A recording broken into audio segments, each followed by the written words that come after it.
Hey guys, welcome to another awesome video. Naj Kazi here. Today's video is all about career development.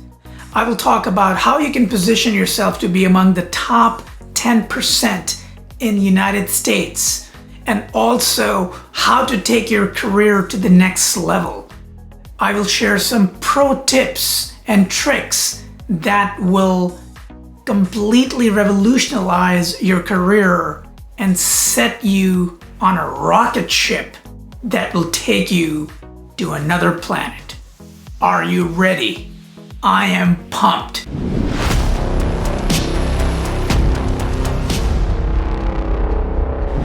Hey guys, let's jump right into it. Today, I'm gonna talk about these topics. First, highest paid networking jobs. Second, what percentage are you? Third, do you know your worth? Number 4, how to climb the corporate ladder in the fastest way possible. I'm fired up. Let's go. This report comes to us from Robert Half Technology, a highly respected IT staffing firm in the United States, and they talk about the top 5 best paying networking jobs in the US. It's a very exciting report, and my hope is that it will get you all fired up. Let's get into this report.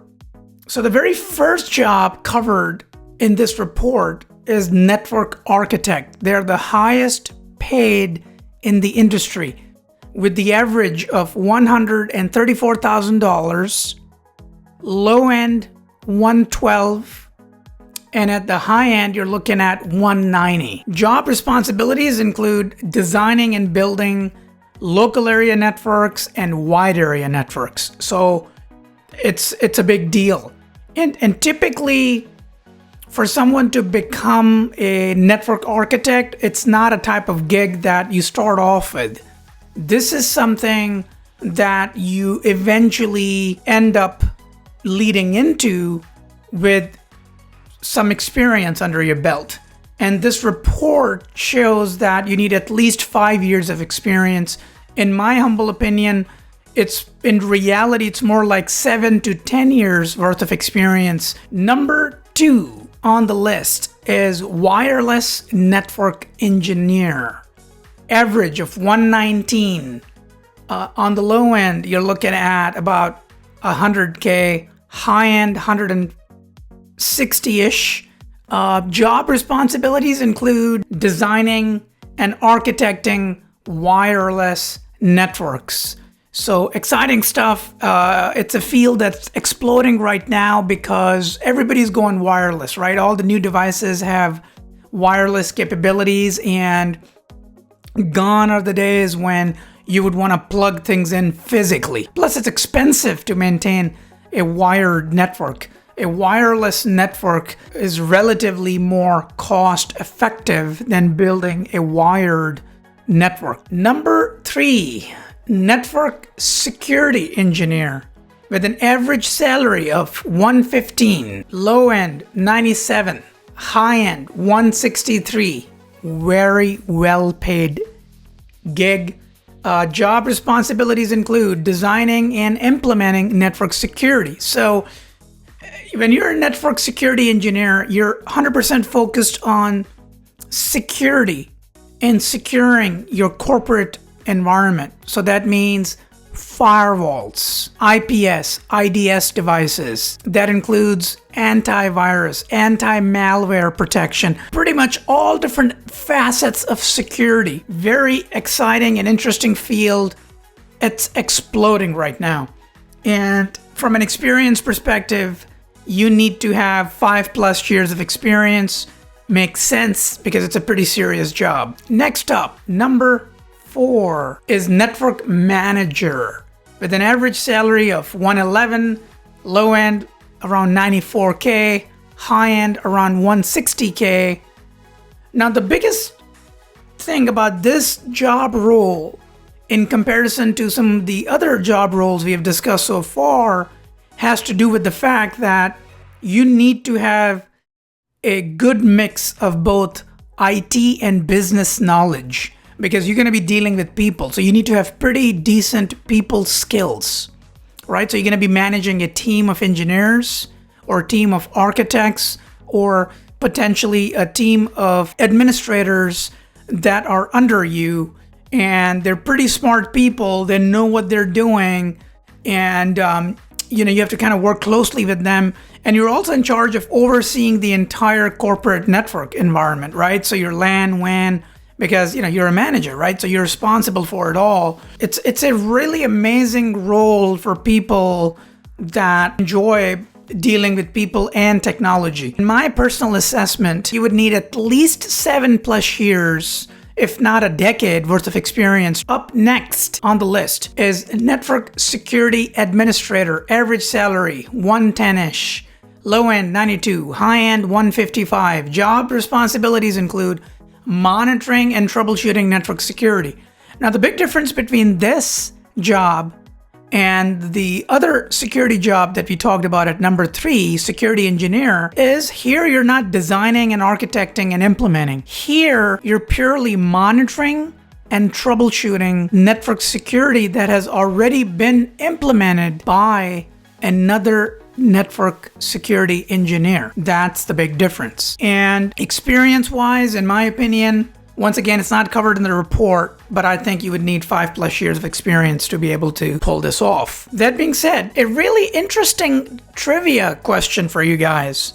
What percentage are you? Well, what do I mean by that? Let's take a look. So here, it's a really interesting report generated by Wall Street Journal, and it's a few years old, but still relevant and interesting. So here's the link as highlighted. And what I did was I went ahead and I punched in, there's a text box where you can punch in a value. So I punched in 100,000. So if you're making 6 figures, I wanted to understand, where do you stand in the overall grand scheme of things? Check this out, guys. If you're making 6 figures, you're among the top 8% in America. That is a staggering number. So what I want you to keep in mind is, first of all, if you are making 6 figures, welcome to the 6-figure club and congratulations to you. So just an interesting stat I wanted to share with you to kind of get you all pumped up about being in the elite when you join the networking realm. Now, let me ask you another question. Do you know your worth? Now, I'm not asking you to look at your paycheck and determine your worth, because most of the people are underpaid and overworked. So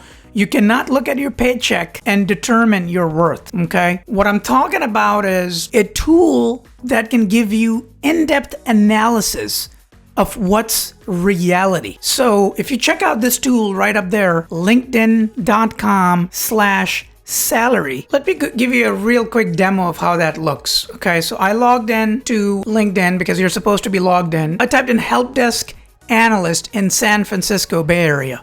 So as you can see, it says that the average base salary of a help desk analyst in San Francisco is around $62K. And it ranges from $36K to $106K. Here are some of the companies that have certain salary ranges. So you get to see, if you were to work for Facebook, for example, how much money you would expect to make versus Bank of America. And at the bottom here, you see the results by region. If you happen to be in Chicago, you're looking at making about $20 an hour. It ranges between $15 an hour to $30 an hour. And also we can look at how much a network engineer makes in San Francisco. So let's pull that up. A network engineer in San Francisco on average makes about $120, and the range starts from $75 and goes up to $170. If you were to work for Google as a network engineer, looking at making $125K. Facebook, $137K. So this also kind of gives you an idea of what company to target. Here, you can also look at the region and see what type of salary you're looking at. My whole point of sharing this with you is to help you realize and recognize that by going through this exercise, you can really find out what you're worth. And if you're applying for a job, you can use these data points to negotiate a better salary. So this is really a pro level tip that can help you guys significantly. With that, now let's talk about what's the fastest way for you to climb up the corporate ladder. The normal path is, it takes you 20 years, 30 years, or whatever to get to a certain level. But I believe there are ways to accelerate your success. I've been fortunate enough in my lifetime to be able to pull that off successfully, and I strongly believe you can totally do it. All it requires is tenacity, having the right mindset, and being able to market yourself. If you're just starting your career, I believe there are 3 different jobs that you can target. The first one being help desk. Okay. Help desk is an interesting gig because when you are working as a help desk analyst or administrator, what ends up happening is you'll get a call from someone who is unable to use their printer. You'll get a call from someone else who is unable to launch an app on their laptop. So that job kind of gives you a pretty well-rounded experience as far as how different things work within IT, and you can use that knowledge set to take things to the next level. It's a very solid gig to get started with. Next level up for me is, let's say you have 2 years or 3 years worth of experience as a help desk analyst under your belt. To me, the next target you should have is a NOC, or a Network Operations Center. And what that gives you is the ability to be able to troubleshoot networks. It's a very focused job. You're not going to get calls from people with broken laptop and printers and all that. Here, you'll be a lot more focused on troubleshooting routers and switches and firewalls, servers, things that are network related. So, if you happen to have a degree or certifications in networking, you can use that knowledge to advance your career and become a really effective engineer. So here you can hone your skills and become and get ready for those jobs that I was initially talking about, right? The highest paying jobs using this experience. Next up is the Security Operations Center. So security is exploding right now. Cyber threats are real, they're happening, and in order to protect our companies and our nation from cyber threats, we really need a lot of security experts, right? So it's very exciting field right now, and I think once again, if you have a few years worth of experience as a help desk analyst, you can jump right into a Security Operations Center or a SOC. It's very similar to NOC, but the only difference is NOC is more generalized in networking, whereas SOC is more specialized in security. So here you'll be heads down focused on firewalls, IDS, IPS, looking at security logs, incident response, pen testing, things of that nature. You'll be very, very much focused narrowly on security. And that can give you a huge leg up.